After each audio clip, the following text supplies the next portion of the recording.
Nongeye kubasuhuza kandi mbaye ikaze bakunzi ba UNP Entertainment. Murakaza neza nanone mu ruhererekane rwacu twise urugendo rw'umuntu. Uyu munsi tugiye gutangira episode ya 10 ndetse akaba ari nayo isoza urugendo twatangiye turwita urugendo rw'umuntu. Urugendo rw'umuntu rwabaye inkuru y'ukuri, inkuru ivuga ku bintu byacu twese.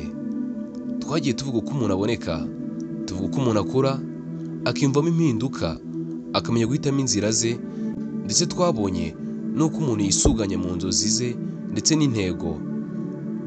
Tubona uko umuntu ahura n'imbogamizi, uko anyura mu bigeragezo bikomeye, uko agwa ndetse agahaguruka kugeza aho agereye ku ntambara yo kurwana no kudacika intege. Uyu munsi turi hano ngo dufatanye gusoza igitabo cy'urugendo twatangiye, urugendo rw'umuntu.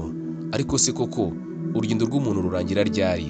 Uri kumwe na UNP Entertainment, kandi subscribe, ukore like, share na comment kugira ngo ikiganiro gisohotse ujye ukibona mu ba mbere. Tudatinze rero, reka dusubize amaso inyuma turebe aho twahereye kugeza aho tugeze kugira ngo tubashe kuba twasoza urugendo twatangiye twise urugendo rw'umuntu. Muri episode ya mbere twabonye uko umuntu aboneka. Twese duhera ku itangiriro rimwe, ubuzima bushya bwuzuye icyizere ariko bukiri inshoberamahanga. Episode ya kabiri twabonye uko umuntu akura ndetse n'uko ahinduka. Ubuzima bugenda budusunikira mu mahitamo adasanzwe, bityo bikadutera kugaragaza impinduka. Episode ya gatatu twavuze uko umuntu yimenya ndetse agahitamo inzira. Umuntu amenya uwo ari we akavuga ati iyi niyo nzira yanjye. Muri episode ya kane twaganiriye ku nzozi ndetse n'intego. Inzozi zitwubakira imbere, zikatwereka icyo twifuza kuba cyo. Muri episode ya gatanu twabonye kwizera n'imbaraga zo mu mutima. Twese dukeneye icyizere, dukeneye kwizera ko urugendo rwacu rugira icyo rugeraho. Muri episode ya gatandatu twavuze ku mbogamizi. Ntawe ugera aho yifuza atanyuze mu nzitizi. Episode ya karindwi twabonye gutsinda ibigeragezo. Iyo umuntu aguma ahagaze, ibigeragezo bigeraho bihinduka amasomo. Muri episode ya 8 twavuze ku kurenga amakuba. Ubuzima bwose bugira ibihe by'umwijima, ariko ugerageza kugenda imbere ye ahasanga urumuri. Episode ya 9 twashoje tuvuga kurwana no kudacika intege. Intambara nyayo y'ubuzima si yo hanze, ahubwo niyo mu mutima. Uyu munsi rero tugiye kuza tuvuga kuri episode ya 10, aho turaza gusoza urugendo rwacu twise urugendo rw'umuntu.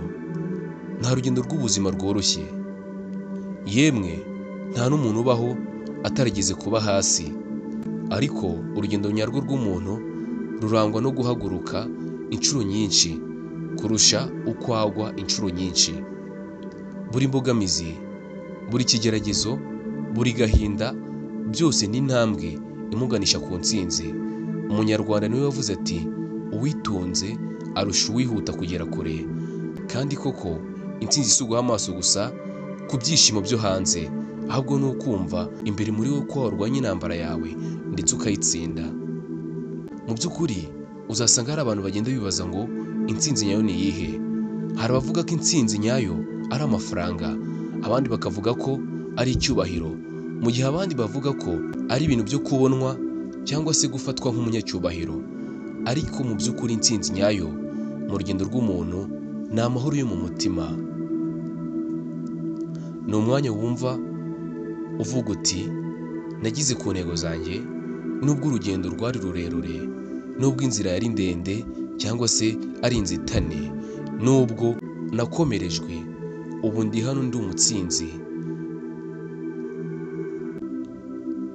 Kandi mu by'ukuri uwatsinze si uwabonye byinshi, ahubwo wabashije kugera ku cyo yiyemeje niwe watsinze.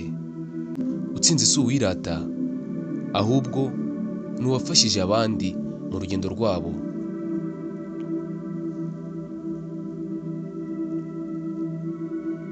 Iyo umuntu ageze ku nzozi ze, ntabwo urugendo ruba rurangiye, ahubwo haba hatangiye urundi rugendo rushya.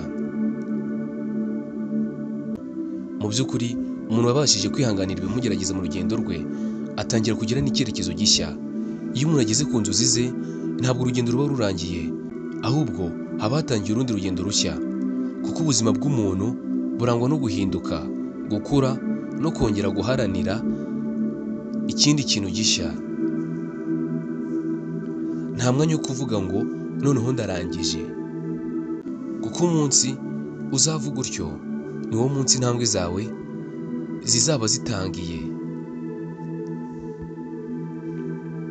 Niyo mpamvu urugendo rw'umuntu ari nk'umugezi uva mu isoko rito ugakomeza ugashakisha inzira, ugaca mu misozi, yewe ugahura n'isayo, ariko ntuhagarare kugeza ugeze mu nyanja ngari.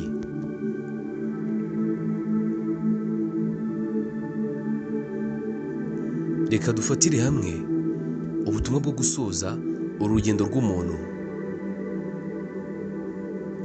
Nshuti zanjye, dusoje urugendo rwacu twise urugendo rw'umuntu, ariko buri wese mu nzu afite urugendo rwe bwite.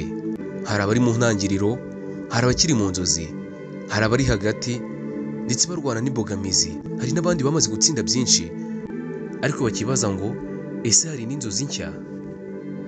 Ubutumwa bwacu ni bumwe: komeza urugendo rwawe, ntuzacike intege ndetse ntuzemere ko ikiguzi cy'inzira kikurambika, kuko aho uri ibyo urwana nabyo byose bifite icyo bisobanuye. Uru ni urugendo rw'umuntu twatangiye turebera hamwe abantu bagiye bibaza ngo urugendo rw'umuntu rurangira ryari mu gukora cyangwa se mu kugera ku nzozi ze. Urugendo rw'umuntu ntabwo rurangira iyo ageze ku ntsinzi, ahubwo rurangira iyo umutima we utagifite inzozi. Reka mbashimire ko mwemeye kubana natwe mu rugendo twatangiye twise urugendo rw'umuntu, ariko kandi reka dufunge kino gitabo cyacu tuvuga aya magambo agira ati: urugendo rw'umuntu burya ntirurangirira mu nzira, ahubwo rurangirira mu mutima. Iyo umutima wawe ugihumeka inzozi, urugendo rwawe ruba rukiriho kandi rugikomeje. Ariko iyo umutima wawe utagihumeka inzozi, urugendo ruba ruri kurangira cyangwa se ruba rurangiye. Icyo nagusaba ni iki: komeza wirengagize inzitizi, kuko inzira urimo watangiye niyo ifite agaciro kurusha izindi zose. Uri kumwe na MP Entertainment. Uru rwa rugendo rw'umuntu twari twaratangiye tukaba turushoje. Ndabashimiye ko mwabanye natwe kuva turutangiye kugeza turusoje. Kanda subscribe, ukore like, ukore na share kugira ngo ibindi biganiro bizajya bica kuri uyu muyoboro bitazajya bigucika kandi ubibone mu ba mbere. Njye mwumva kuri mikoro ni Pacifique. Murakoze cyane.